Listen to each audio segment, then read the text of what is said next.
have Mick Jagger. Oh. From the Rolling Stones to Led Zeppelin to Paul McCartney and Wings, a new book looks at some of the legendary artists who performed in Chicago during the 1970s and the venues that hosted them. 70 Chicagoland Rock Concerts features exclusive concert photos, histories, trivia, and more, put together by photographer Jim Samaria and music writer Mark Plotnick.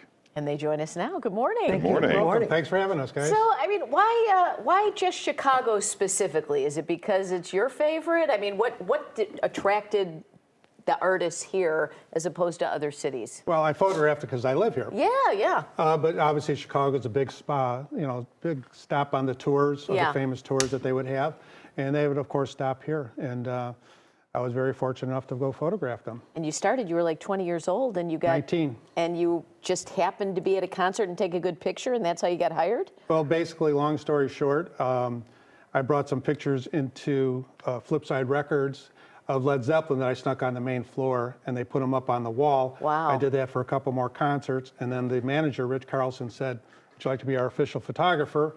He went by the owners, Larry and Carl Rosenbaum, and they said, "You could be our official photographer." And at 19, I started getting backstage and shooting the shows. Wow. Yeah.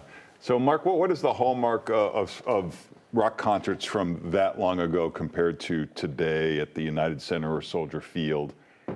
Price. Back in the day, you could see Led Zeppelin for $5. Seriously. Is it all relative or no? It's the prices? even adjusted for dollars. Yeah. I read that the average Taylor Swift concert last year the average ticket went for about $1,400. Yeah. And today, if you were paying that price to see Led Zeppelin, at today's dollars would be $58. So price was a big factor, but it was a cultural thing back then. You would meet people at the International Amphitheater, were sitting next to you, you would make friends, there was a shared, music thing going on, and the bands were different. Today, everything is singer-songwriter. Back then... it was bands. It's bands. Yeah. Well, I mean, back then you had Sean Cassidy, who I saw at the International Amphitheater. Were you at that concert, Jim?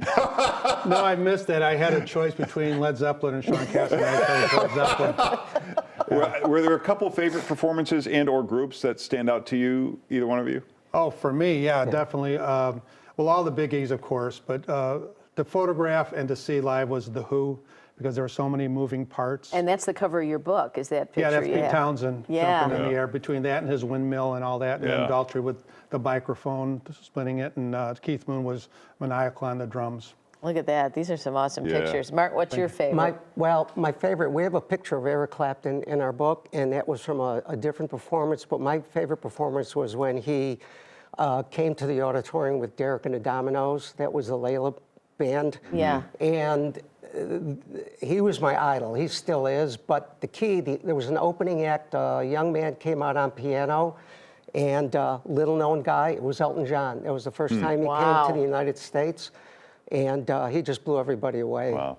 Did you ever become friends with any of these guys, and does that impact the way you shoot them or write about them?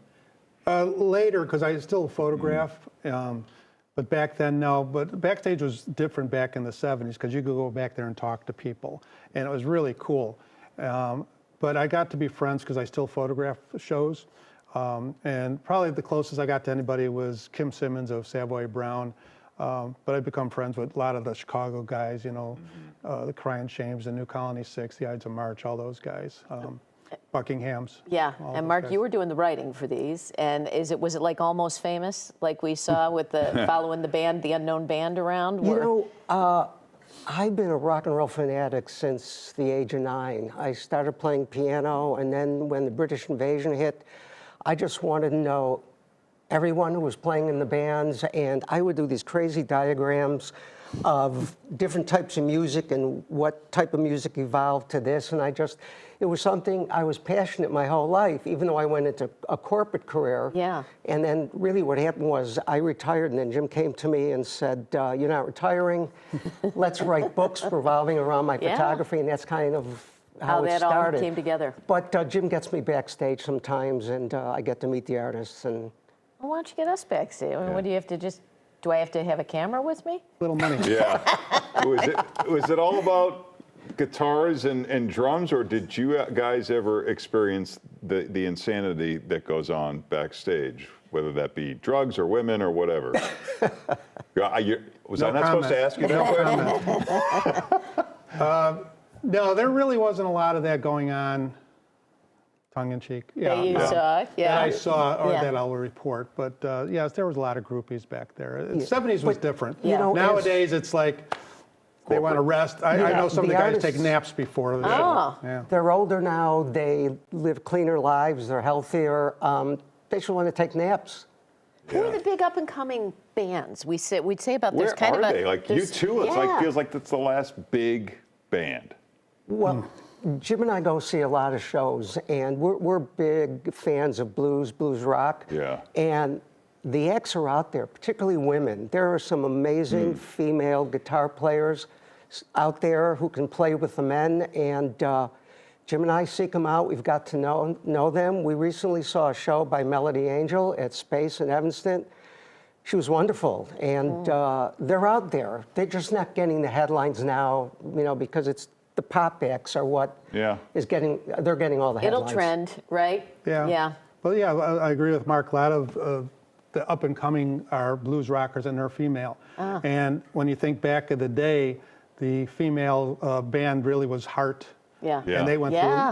through a lot of stuff, and I think it's come a long way. Real quick, Mark, did you say you saw Elvis in, was it 76 at the Chicago Stadium, or was that Jim you, did. It was me, Jim? 76, What yeah. was that like? Awesome. I mean, I can't imagine. It was the loudest crowd noise I ever heard in my life when he came on stage. You got to imagine dark Yeah. stage, Wow. white spotlight, white outfit, and he comes out, and I mean he's very handsome, and Yeah. the place just went crazy. Wow. That was the loudest I ever heard it. Unbelievable. Well, the book is 70 Chicagoland Rock Concerts. You can see Mark and Jim at a couple of events this month in Schaumburg and Countryside. For more, go to the sites on your screen and in the socials. They are hosting an online radio show, That Classic Rock Show, which will begin streaming this month. Good to meet you guys. Thanks, guys. Thank you. very Thanks much. for Thanks having for us. coming. Thanks.